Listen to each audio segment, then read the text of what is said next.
Kasi pag nag-land kayo ng both foot, pwede kayo mag-swing ng foot nyo either left or right. So guys, meron lang ng tips. Coach, simple drills naman po, pang center position. So idol, ang focus natin ngayon sa drill na to is yung footwork nyo and yung jump shot. At the same time, yung floater nyo. Okay, so i-roll nyo yung bola.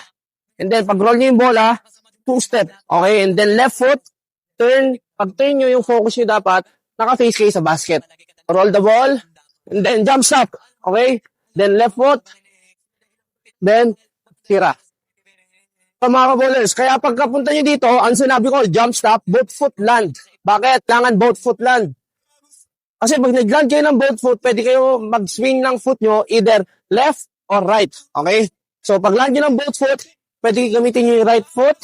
Pwede rin pagka land nyo ng both foot, pwede nyo gamitin yung left foot.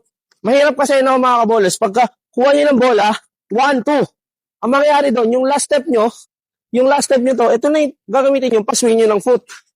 Okay, kaya pagkakuha nyo ng bola, pag sentro kayo, kailangan sabay lagi.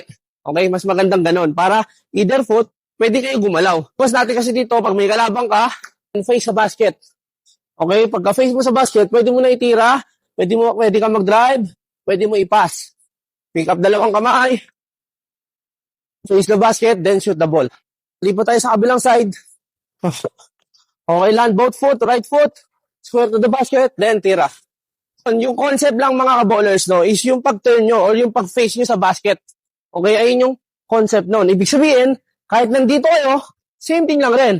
Okay, pag kumuha kayo ng low post, okay, scan the floor muna, then pag nakita nyo kaya nyo, square to the basket kayo.